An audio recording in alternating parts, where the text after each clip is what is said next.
Coke খেলে আপনার গলা দিয়ে কোক নামার আগে আপনার চোখে ভেসে ওঠে রক্তাক্ত চিহ্ন, তখন আপনি কোকটা খেতে পারবেন না। আপনার এই টাকায় নিশ্চিন্তে নিশ্চিন্তে বসে বসে বুলেট তৈরি করবে এবং সেই বুলেটে মারা যাবে আরেকটি শিশু, আরও 10 জন শিশু। আসসালামু আলাইকুম রহমতুল্লাহ।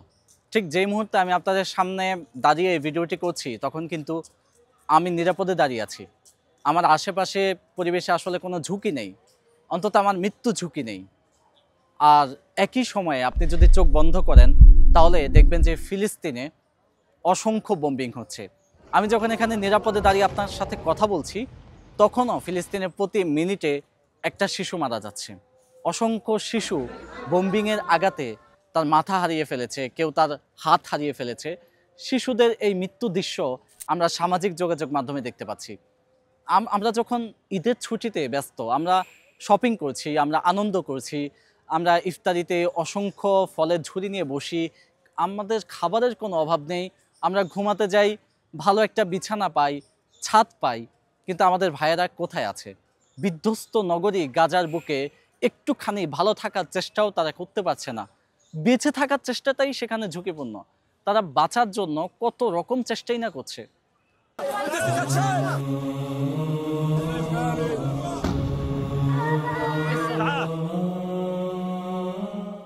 আমাদের সামনে এই নির্মম বাস্তবতা, একটা গণহত্যার যুগ সন্ধিক্ষণে আমরা দাঁড়িয়ে আছি। যখন 2023 সালের 7 অক্টোবরের পর এই গণহত্যা শুরু হয়েছিল, সেখানে 13,000-এর বেশি শুধু শিশুই মারা গেছে, আর 50,000-এর অধিক মুসলমান মারা গেছে। সেই গণহত্যা যখন একটা পর্যায়ে এসে যুদ্ধবিরতিতে রূপ নেয়, আমরা দেখতে পাই তারপরে আবার ইসরায়েল নিজেই সে যুদ্ধবিরতি লঙ্ঘন করে। এই বাস্তবতা যখন আমাদের সামনে, তখন একজন মুসলিম হিসেবে আপনি ফিল করেন কি না যে আপনারও কিছু করার আছে, আপনার কিছু পদক্ষেপ নেওয়ার আছে, কিছু গুরুত্বপূর্ণ পদক্ষেপ যেটা আপনি না নিলে মুসলিম হিসাবে কখনোই আপনি নিজেকে ক্ষমা করতে পারবেন না। অন্তত কিয়ামতের দিন যখন ক্ষতবিক্ষত শরীর নিয়ে ফিলিস্তিনের শহীদরা আপনার দিকে তাকিয়ে প্রশ্ন তুলবে, তখন মুসলিম হিসেবে আপনি কি জবাব দিবেন?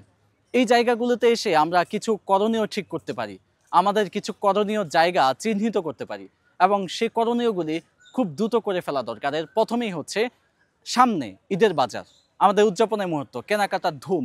তখন আমাদেরকে বেছে বেছে ইসরায়েলি প্রোডাক্ট অথবা যেই কোম্পানিগুলি ইসরায়েলের সাথে অ্যালাইন, সেই কোম্পানিগুলি আমাদের বর্জন করতে হবে। বয়কটের কথা আসলে আমাদের সেকুলার পাড়ার অনেকেই একটু বেঁকে বসেন, খানিকটা তাচ্ছিল্যের হাসি হাসেন, বলেন বয়কট করে কি এমন হবে। কিন্তু বাস্তবতা কি, পরিসংখ্যান কি বলে, তথ্য কি বলে, চলেন সেটা একটু দেখি। বিডিএসের তথ্য মতে ইসরায়েলের গাজার বিরুদ্ধে যে যুদ্ধটি আছে, যে সামরিক অভিযান আছে, এর প্রভাবে 2024 সালের শেষার্ধে ইসরায়েলের ঋণ $340 মিলিয়ন পৌঁছেছে, যা 2022 সালের শেষের তুলনায় প্রায় 20%। আবার যদি আমরা আরেক দিকে তাকাই, সেটা দেখব যে 2023 সালের প্রথম প্রান্তিকে ইসরায়েলি স্টার্টআপগুলিতে প্রাথমিক বিনিয়োগ 2022 সালের তুলনায় 90% কমে গিয়েছে। বিডিএসের এই তথ্যচিত্র আপনাকে কি বলে? আপনাকে বলে যে বয়কটের প্রভাবে ইসরায়েলের মেরুদণ্ড ভেঙে দেওয়া সম্ভব। তাই আপনাকে বয়কটের ব্যাপারে সিরিয়াস হতে হবে। কি কি প্রোডাক্ট বয়কট করবেন, কি কি প্রোডাক্ট আপনার বর্জন করা উচিত, আর এর বিপরীতে আপনি কোন কোন প্রোডাক্ট ইউজ করবেন, সেগুলি নিয়ে কিন্তু বিস্তারিত আপনি পেয়ে যাবেন বিডিএসের ওয়েবসাইটে। আমি আপনাকে এটির লিঙ্ক নিচে দিয়ে দিব, সেখানে আপনি স্পষ্ট ধারণা পাবেন। আমি শুধু আসলে এই কোম্পানি বয়কট করছে মুখরোচক গল্প বলছি না, সেখানে প্রুফ আছে কোন কোম্পানি তাদের ওয়েবসাইটে পাবলিকলি ইসরায়েলের সাথে তাদের অ্যালাইন থাকার কথাটি স্বীকার করেছে, সেটাও কিন্তু সেখানে স্পষ্ট। তাই বয়কটের ব্যাপারে সিরিয়াস হন। দেখুন, একটা আন্দোলন কখন গড়ে ওঠে? একটা সামাজিক আন্দোলন, একটা মুভমেন্টের শুরুটা হয় ব্যক্তিগত পর্যায় থেকে। অর্থাৎ আপনি যখন ফিল করবেন যে কোক খেলে আপনার গলা দিয়ে কোক নামার আগে আপনার চোখে ভেসে ওঠে রক্তাক্ত চিহ্ন, তখন আপনি কোকটা খেতে পারবেন না। আপনি যখন বাটার জুতা না কিনলে কি আপনি মারা যাবেন? আপনি কিটক্যাট না খেলে কি আপনি মারা যাবেন?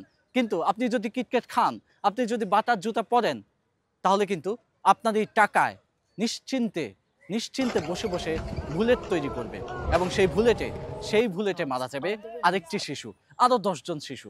তাই প্রশ্নটা একদমই সহজ, ক্যালকুলেশন একদমই সহজ। আপনাকে সিদ্ধান্ত নিতে হবে সামাজিক মুভমেন্টে বয়কটকে পরিণত করার জন্যে। প্রথমেই ব্যক্তি হিসাবে আপনি সচেতন হন, আপনার সার্কেলে বন্ধুদেরকে বলুন, তারা যদি কোক খেতে চায় আপনি বিরত করুন, আপনার এই রক্তের দায় নিতে হবে। সুতরাং ভাইয়েরা, ঈদের আগে এই মুহূর্তে আমি আপনাদেরকে অনুরোধ জানাবো, সামনে বাণিজ্যিক একটা বড় পরিসরে ব্যবসার সুযোগ থাকছে ইসরায়েলি কোম্পানির। আপনি দেখে দেখে এগুলি বয়কট করুন, বর্জন করুন এবং এই ভিডিওটি আপনি সামাজিক যোগাযোগ মাধ্যমে ছড়িয়ে দিন। আপনার নৈতিক দায়িত্ব অন্যকে সচেতন করার। তাই আমি আবেদন আবারও জানাচ্ছি, সচেতন হন, মুসলিম ভ্রাতৃত্ববোধ জাগিয়ে তুলুন নিজের ভেতর এবং পরস্পরের ভেতর।